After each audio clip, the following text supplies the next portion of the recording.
Les habitants du quartier Carrefour de Bangolo, qui regroupe 3 sous-quartiers, Bewa, Zonfayadi et Caen, peinent pour se rendre à l'hôpital général de Bangolo, situé un peu loin. On se fatigue, tu te lèves à 5 h du matin pour arriver là-bas vite, pour avoir la place, toi seul sur la route. Tu ne sais pas ce que tu as trouvé sur la route aussi. Nous souffrons. Aujourd'hui, quand tu as une grossesse, les femmes sont obligées d'attendre les mototaxis. Et ces mototaxis font trop d'accidents, il y a trop de victimes. Aujourd'hui, ces désagréments font partie du passé. Un centre de santé flambant neuf, tout équipé, comprenant un dispensaire et une maternité, leur est offert. C'est un don de la fondation Imam Al-Mamin Tunkara. Les populations sont donc reconnaissantes. Baptisé Centre de santé Maman Gueye Bayi, son implantation en ces lieux répond à coup sûr aux besoins de ces populations. L'objectif aujourd'hui de ce centre de santé, il faut le reconnaître, va nous permettre effectivement de rapprocher, surtout celui des politiques du ministère, rapprocher les centres de santé des populations afin de réduire un tant soit peu les distances qui sont souvent cause de retard et dont les conséquences sont incalculables. En plus de ce centre de santé, la fondation a également doté la localité de Nanandi, dans le département de Diokwe, d'un collège de proximité. Cet établissement, selon les responsables de l'éducation nationale, est un ouf de soulagement pour les parents d'élèves d'ici et environ. Ils étaient obligés par le passé d'envoyer leurs enfants à des kilomètres après l'obtention de l'entrée en 6e, avec tous les tracas que cela implique, comme la recherche de tuteurs ou les grossesses en milieu scolaire.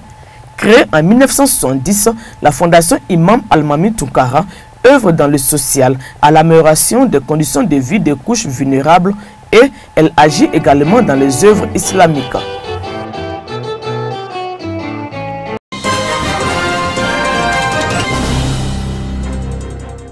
Dans ce village, presque toutes les habitations sont dotées d'immenses jarres, moulées dans du ciment et fixées au sol.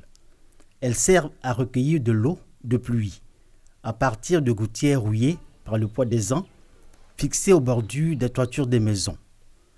Une réalité à découvrir à Ngoyinou, village de la sous-préfecture de Mbato, dans la région du Moronou. Ici, l'accès à l'eau potable est devenu une équation bien difficile pour les populations. Il n'y a pas de l'eau, il n'y a pas sato. C'est pluie. Il y a 4 pompes, tout est gâté.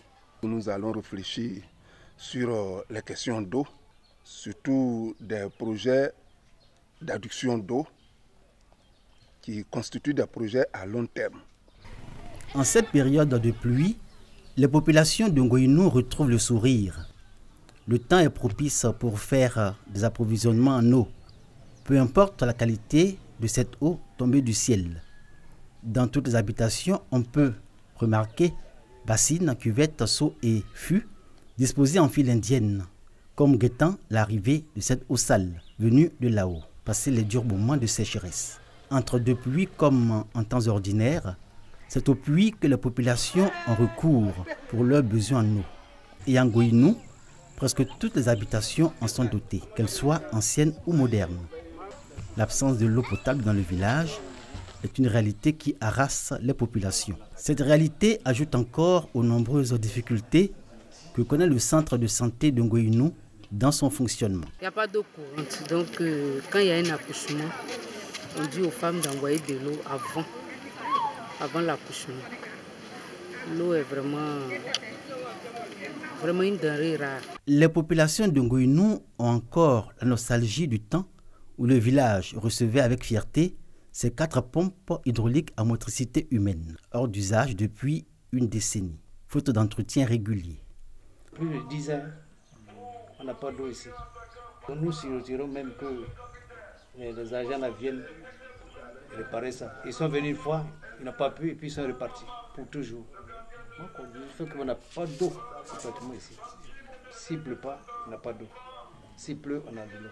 Sur la question, la notabilité et la chefferie, autant que les responsables de la mutuelle, laissent entendre que cette situation est consécutive au manque de solidarité et à la division, à cause desquelles Ngoyinou peine à connaître un véritable essor, malgré ses atouts et son potentiel.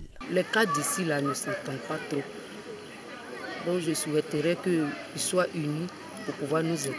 Si nous arrivons à regrouper tous les gros planteurs, ne serait-ce que C'est 1000 francs par tête ici, on peut avoir facilement peut-être 3 millions par an avec ceux qui vivent dans le village ici, sans compter l'aide de la mutuelle. Si tout le monde s'entend, je pense bien que ce sera une bonne base pour que Ngoïnou aille de l'avant. La localité peut se targuer d'être dans la région du Moronou, et spécialement dans la sous-préfecture de Mbato, la plus grosse productrice de vivriers et une zone propice aux cultures de rente comme le cacao, le café et l'EVA. Les femmes de Ngoïnou sont connues pour leur dynamisme au plan agricole. Ce sont elles qui alimentent majoritairement le marché de Dimokro en produits vivriers. Le village pourtant reste enclavé, faute de route pour y accéder.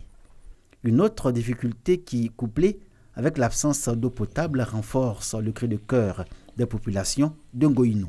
Nous avons l'obligation d'œuvrer pour au moins soulager nos parents. On a institué une cotisation, aussi bien au niveau des populations résidentes que de tous les enfants ressortissants de ce village qui résident ailleurs.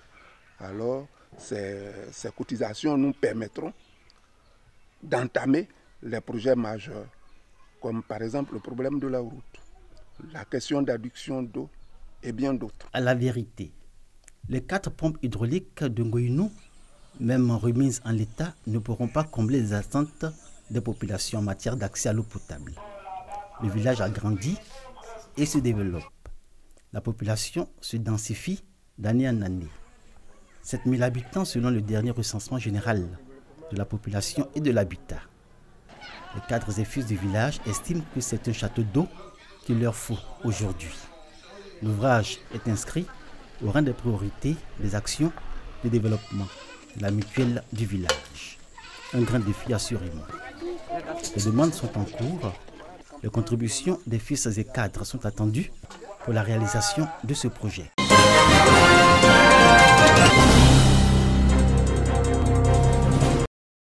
Krakwakukro, Gonazofla, Yaokro Progri, village situé dans la sous-préfecture de Kouetenfla, département de Saint-Ifra. Ces localités enclavées souffrent de nombreux maux.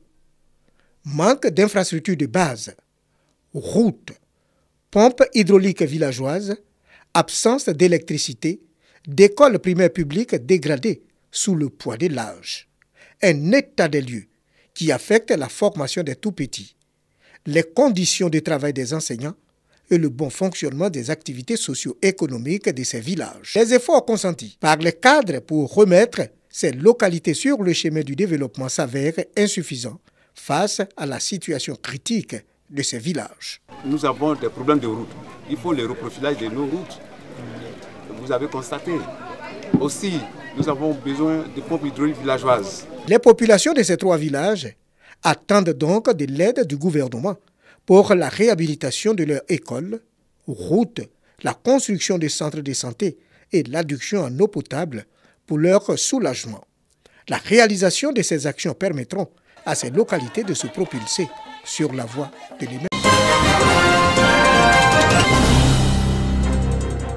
À 6 km de la ville de Daoukro, venant d'Abidjan, le village de Gwabo. La petite localité devenue presque quartier de Krégbe, son chef-lieu de sous-préfecture, a battu le rappel de ses filles, fils et cadres. Ils sont arrivés en grand nombre pour marquer l'attachement à leur terroir, mais aussi à leur chef. Gwabo, ce jour-là, était en fête.